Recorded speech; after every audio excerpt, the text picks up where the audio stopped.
गायत्री की आज शादी की सौगात है। पूरा कमरा फूलों से सजा हुआ था। गायत्री अपने बिस्तर पर बैठकर अपने पति का इंतजार कर रही थी।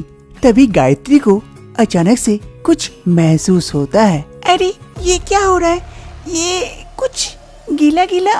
अरे ये तो लगता है मुझे पीरियड्स आ गए हैं। अब क्या होगा? अब मैं क्या करूं? मेरे पति अभी आने वाले हैं। अगर मैं उन्हें बोलूं तो वो कैसे रिएक्ट करेंगे नहीं पता। नहीं, वो मुझसे प्यार करते हैं, वो मुझे जरूर समझेंगे। गायत्री काफी असहज महसूस कर रही थी और बिस्तर पर बैठी थी। तभी उसके पति संतोष वहां पहुंचते हैं। अरे गायत्री, आज तो बड़ी सुंदर लग रही हो और ये कमरा फूलों से महक रहा है। बड़ा ही अच्छा महसूस हो रहा है। आज हमारी सौगात जो है। अरे संतोष जी सुनिए ना, आपसे कुछ कहना है। हाँ कहो, क्या बात है? आज तो तुम्हारे ही सुनेंगे। आज हमारी पहली रात जो है। अरे नहीं, उस बारे में नहीं, कुछ दिक्कतें हैं। अरे क्या दिक्कत हो गई? बताओ, मुझे बताओ। गायत्री को लगता है सब कुछ ठीक है। वो अपने पति को इस बारे में बता सकती है। उसके पति समझेंगे। अरे जी सुनिए ना, मुझे ना पीरियड्स आ गए हैं। क्या? तुम्हें पीरियड्स आ गए? हाँ जी, मैं काफी अनकंफर्टेबल फील कर रही हूँ। क्या करूँ मैं, कुछ समझ में नहीं आ रहा है। और इस बार तो 2 दिन पहले ही आ गए, 2 दिन बाद आने वाले थे, इसीलिए। संतोष को काफी गुस्सा आ जाता है। तुम्हारा दिमाग उमाग खराब है? तुम सही से हो या पागल हो? तुम्हें पता नहीं है तुम्हारा पीरियड्स कब आता है नहीं आता है? आज हमारी पहली रात है और इसे भी तुम बर्बाद कर दी। अब बताओ तुम्हारे पास कैसे रहूं? आज के दिन भी तुम ऐसे अपशगुन कर दी। छी, अब तो तुम्हें देख के ही मुझे घिन आ रहा है। तो मैं इस कमरे में कैसे रह सकता हूँ? लेकिन जी इसमें तो मेरा कोई दोस्त नहीं है। अरे तुम्हारा दोस्त नहीं है तो क्या पड़ोसी का दोस्त है? अगर तुमको पता था अभी आना है तो तुम दवाई नहीं खा सकती थी? छी, मेरा सारा मूड खराब कर दी। सो अपने से, इस कमरे में रहो, मैं जाता हूँ दूसरे कमरे में। संतोष गुस्सा से वहाँ से चला जाता है और इधर गायत्री को काफी बुरा लगता है। अरे वो मुझे चिल्ला के चले गए। अब मेरा क्या दोस्त है? मेरा पीरियड 2 दिन पहले आ गया तो अब मैं क्या करूँ? सारा गलती मेरे ऊपर ही थोप दिए। लगता है मेरी ही गलती है। सुबह का वक्त हो रहा था। संतोष गुस्से से जल्दी अपने घर से बाहर जा रहा था। उसकी माँ ये देखती है। अरे इसे क्या हो गया? कल तो इसकी सौगात थी और आज इतने गुस्से में कहाँ चला गया? जरूर बहू से कोई नोक-झोंक हो गई होगी। अभी मैं जाकर देखती हूँ। सुबह होते ही गायत्री फ्रेश होने के लिए वॉशरूम की ओर चली जाती है। तभी उसकी सास मनोरमा वहाँ पहुँचती है उस कमरे में। मनोरमा कमरे में आकर किसी को नहीं देख पाती है। उसे लगता है सभी कोई उठ गए हैं। तभी अचानक से उसकी नजर बिस्तर पर पड़े दाग पर पड़ती है। मनोरमा सब समझ जाती है। अरे छी, बहू का पीरियड्स आया है, वो भी बिस्तर पे पूरा दाग लगा के गई। छी, कैसी गंदी लड़की है, अभी तक साफ भी नहीं की। अभी उसे मैं मजा चखाती हूँ। मनोरमा गुस्से से उस कमरे से निकल जाती है। गायत्री सुबह किचन में आ जाती है अपनी सास के लिए चाय बनाने के लिए। लेकिन उसकी सास थोड़ी सी पुरानी ख्यालात की थी। गुस्से से उसकी सास किचन आती है। अरे बहू, ये क्या? तुम किचन में कैसे घुस गई? अरे माँ जी, आज मेरी पहली रसोई है, इसीलिए मैं आपके लिए सुबह चाय बनाने के लिए आई थी। अरे पहली रसोई है तो ठीक है, लेकिन तुम्हें पीरियड्स आया हुआ है, तुम रसोई में कैसे घुस गई? हम लोग कभी भी पीरियड्स में रसोई में नहीं जाते थे, न ही बाहर इधर उधर घूमते थे, न ही कोई सामान को छूते थे। एक कमरे में रहते थे और तुम रसोई में कैसे आ गई? जाओ कमरे में जाकर रहो, बाहर मत निकलना। लेकिन माँ जी, आप इतना काम कैसे करेंगे अकेले? जैसे करती थी वैसे ही करूँगी। तुम्हें कोई दिखाने की जरूरत नहीं है। अभी तुम 5 दिनों तक कमरे में ही रहना, कमरे से बाहर मत निकलना। तुमको खाना वगैरह मैं वहीं भेज दूंगी। गायत्री की सास गायत्री को डांट कर किचन से भगा देती है और उसे कमरे में ही बंद रहने को कहती है।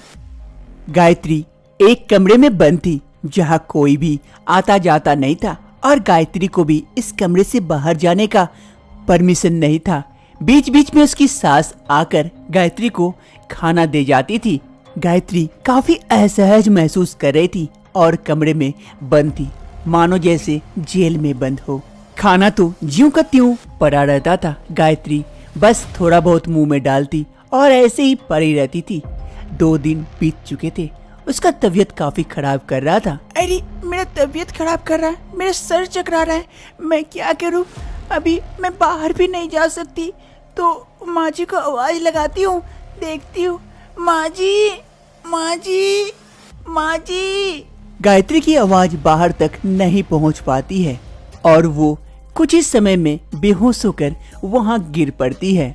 कुछ समय बाद गायत्री की सास गायत्री को खाना देने आती है। वो आकर देखती है कि गायत्री बेहोश होकर पड़ी हुई है।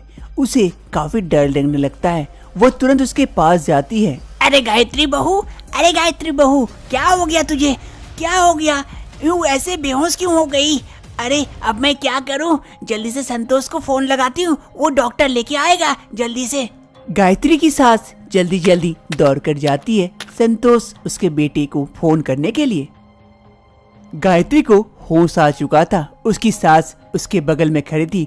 तभी संतोष जल्दी जल्दी करके एक डॉक्टर को लेके आता है। अरे डॉक्टर साहब देखिए ना, ये बेहोश हो गई थी मेरी बहू। क्या हुआ था थोड़ा देखिए, अच्छा से जांच पड़ताल कीजिए ना। हाँ, मैं अभी देखता हूँ। फिर डॉक्टर साहब गायत्री को अच्छी तरह से चेक करते हैं। अरे ऐसे कोई घबराने की बात नहीं है, ये थोड़ी सी कमजोर हो गई है, कमजोरी के कारण ये बेहोश हो गई थी। आप लोग इसका अच्छा ख्याल रखते हैं ना? अरे डॉक्टर साहब, अभी तो इसका महीना चल रहा है। अरे इस वक्त तो और ज्यादा ख्याल रखना चाहिए। इस वक्त और ज्यादा कमजोरी हो सकती है, कभी भी तबीयत खराब हो सकती है, पेट में दर्द हो सकता है, तो आप लोगों को अच्छे से ख्याल रखना चाहिए। अरे नहीं नहीं डॉक्टर साहब, मेरी सास मुझे बहुत अच्छा ख्याल रखती है, हमेशा मेरे साथ रहती है और मुझे बहुत प्यार करती है। अरे ये तो बहुत खुशी की बात है। ऐसी सास मिलना बहुत मुश्किल है। तुम्हें ऐसी सास मिली माँ जैसी, तुम्हारी तो खुशकिस्मत है। ठीक है, मैं कुछ दवाई लिख देता हूँ। अब जब 2-3 दिनों बाद ये ठीक हो जाए, स्वस्थ हो जाए, तो एक बार चेम्बर में आके दिखा लीजिएगा। मैं इसका हीमोग्लोबिन टेस्ट कर लूंगा, इसके शरीर की खून की मात्रा भी चेक कर लूंगा। ठीक है डॉक्टर साहब, तो ठीक है, मैं चलता हूँ। संतोष डॉक्टर साहब को बाहर छोड़ने के लिए चले जाते हैं और इधर उसकी सास गायत्री से कहती है, अरे गायत्री बहू, मुझे माफ कर दे, मैं ये पुराने जमाने की थी ना, इसीलिए तो आज ऐसी तेरे साथ गलती कर बैठी। अरे मेरी सास भी मेरे साथ ऐसे ही बर्ताव करती थी, तो मैं भी सोची मैं अपने बहू के साथ भी ऐसा करूँगी, लेकिन ये भूल गई थी कि तू मेरी बहू नहीं, बेटी जैसी है। तेरे साथ ऐसा नहीं करना चाहिए, हमें तो तेरा इस समय ख्याल रखना चाहिए और ज्यादा। गायत्री की सास को समझ में आ गया था कि इस समय ज्यादा ख्याल रखना चाहिए, न कि उसे कमरे में बंद करके रखना चाहिए। दामिनी और महेश दोनों शादी कर घर आते हैं। तभी घर में उसकी माँ रमा देवी और उसकी बहन शोभा दोनों आरती का थाली लिए उनका इंतजार कर रहे होते हैं। फिर रमा देवी उनकी बहू दामिनी का अच्छी तरह से आरती उतारते हैं और कहते हैं, अरे बहू, अब चलो घर के अंदर आ जाओ। हाँ हाँ भाभी, आओ, मैं तुम्हें अपना घर दिखाती हूँ। अरे दामिनी, जाओ तुम शोभा के साथ घर देखो, तब तक मैं थोड़ा सा काम निपटा के आता हूँ। दामिनी शोभा के साथ घर के अंदर चली जाती है और इधर महेश काम के सिलसिले में घर से बाहर चला जाता है। आज दामिनी और महेश की सुहागरात है। दामिनी एक फूलों से सजा हुआ बिस्तर जहाँ बैठी हुई थी और महेश का इंतजार कर रही थी। तभी वहाँ महेश पहुँचता है। महेश के आते ही दामिनी खड़ी हो जाती है। अरे दामिनी, खड़ी क्यों हो गई? अरे नहीं, बस ऐसे ही। अरे आज तो तुम पहले से भी ज्यादा खूबसूरत लगने लगी हो, क्या बात है? अरे बस करो, अब कितनी तारीफ करोगे, पहले तो बहुत तारीफ किया करते थे। क्या तुम्हें वो दिन याद है जब हमारी पहली मुलाकात हुई थी? अरे हाँ हाँ, वो दिन मैं कैसे भूल सकती हूँ। कुछ महीने पहले की बात है। एक रोज महेश मार्केट में खड़ा था तभी उधर से एक सुंदर सी लड़की पैदल चलकर आ रही थी। सभी लोग उस लड़की को देख देख कर हंस रहे थे और मजाक उड़ा रहे थे। अरे देख, इसका कोई तमीज भी नहीं है। हाँ, सही कह रहा है, एकदम बेशरम है ये। उधर से आ रही लड़की को कुछ पता नहीं था, लेकिन लोग उसका मजाक उड़ा रहे थे। अरे थोड़ी सी शर्म तो कर ले। लेकिन उसे कुछ अंदाजा नहीं था। लेकिन दूर खड़ा महेश ये सब सुन रहा था और जब गौर से देखता है तो वो देख पाता है कि उस लड़की का दाग लगा हुआ है। उस लड़की का पीरियड्स आया हुआ है, जिसे उस लड़की को कुछ अंदाजा भी नहीं था और समझ में भी नहीं आ रहा था। वो लड़की चलकर आ रही थी, तभी महेश उसके सामने जाता है और उससे कहता है, एक्सक्यूज मी मैम। जी कहिए, क्या हुआ? मैम एक काम करिए, आप मेरा ये कपड़ा लीजिए और ये कपड़ा आप शरीर में लपेट लीजिए। तब तक मैं तुरंत आता हूँ, आप साइड में रुकिए। अरे लेकिन मैं आपका कपड़ा क्यों लूं और क्यों लपेटूं? आप कौन है? अरे मैम, आपका पूरा कपड़ा दाग से खराब हो गया, सभी मजाक उड़ा रहे, आपको इस बात का ध्यान ही नहीं है। आप 1 मिनट रुकिए, मैं आता हूँ। क्या? फिर वो लड़की जब अपने आप पर गौर करती है तो उसे पता चलता है कि उसका पूरा कपड़ा खराब हो चुका है दाग की वजह से। अरे ये क्या हो गया, मुझे पता ही नहीं चला। अब मैं क्या करूं? आप मेरा ये कपड़ा लीजिए और आप यहाँ रुकिए, मैं आता हूँ। फिर वो लड़की महेश का वो कपड़ा ले लेती है और खुद पे लपेट लेती है। महेश वहाँ से चला जाता है और कुछ ही समय में दौड़कर एक पैड लेकर आता है और उस लड़की से कहता है, मैम ये लीजिए पैड, आप कहीं जाकर चेंज कर लीजिए। अरे आपका बहुत बहुत धन्यवाद। मैं आपको क्या सोच रही थी और आप क्या निकले। बहुत बहुत धन्यवाद आपका। लेकिन मैं ये कपड़ा आपको कैसे लौटाऊंगी? अरे मैम चिंता मत कीजिए, ऊपर वाला ने चाहा तो फिर हम मिल जाएंगे, तब आप लौटा दीजिएगा। अभी आप चेंज कर लीजिए जाके। फिर वो लड़की वहाँ से जल्दी जल्दी से चली जाती है और महेश भी वहाँ से अपने घर की ओर निकल पड़ता है। शादी के दूसरे दिन दामिनी बिस्तर पे सोई हुई थी कि अचानक से उसका नींद खुल जाता है। अरे लग रहा है मुझे पीरियड्स आ गए हैं। अब मैं क्या करूं? वो महेश भी तो काम पे चले गए होंगे। मैं शोभा को बुलाती हूँ, शोभा को बोलती हूँ एक पैड देने के लिए। फिर दामिनी नीचे उतरती है और जाती है हॉल की तरफ शोभा को बुलाने के लिए। दामिनी हॉल में आती है और शोभा को आवाज लगाती है, शोभा, शोभा किधर हो तुम? अरे भाभी मैं यहाँ हूँ। फिर दामिनी शोभा के पास जाती है और शोभा से कहती है, अरे शोभा एक पैड देना मुझे। लेकिन भाभी मेरे पास तो पैड नहीं है। क्या तुम एक्स्ट्रा नहीं रखती हो कभी? अरे नहीं भाभी, मैं तो पैड यूज नहीं करती, मैं तो कपड़ा यूज करती हूँ। अरे कपड़ा यूज करने से हमें बीमारियाँ हो सकती है और तुम कपड़ा यूज करती हो, पैड यूज किया करो। इतने में रसोई में काम कर रही रमा देवी तुरंत अपनी बहू की बात सुनकर वहाँ पहुँच जाती है और कहती है, अरे बहू क्या हो गया? वो कुछ नहीं माँ जी, वो पैड के लिए मैं बोल रही थी शोभा को। अरे बहू, हमारे घर में कोई पैड नहीं यूज करता, सब कपड़ा यूज करते हैं और तुम भी कपड़ा यूज किया करो। लेकिन माँ जी कपड़ा यूज करने से तो बीमारियाँ होती है। अरे नहीं नहीं बहू, कोई बीमारी नहीं होती है, हम तो बुढ़ा गए कपड़ा यूज करते करते। तुम आज की बहू आई हो नया पैड यूज करने वाली। जाओ वहाँ गंदा कपड़ा रखा हुआ है, साफ कर लो और उसे यूज कर लो। लेकिन माँ जी। अब लेकिन वकिन कुछ नहीं, जाओ जो कहा वो करो। दामिनी अपनी सास के सामने और कुछ नहीं बोल पाती है और वहाँ से चली जाती है। शाम का वक्त हो रहा था। मुकेश कुछ दोस्तों के साथ अपने घर आया हुआ था। मुकेश के शादी में ये दोस्त नहीं आ पाए थे, इसीलिए उसके साथ मिलने के लिए आए थे। इधर दामिनी रसोई में सभी के लिए कुछ खाना बना रही थी और नाश्ता लेकर आ रही थी। अरे दामिनी थोड़ा जल्दी तो आओ।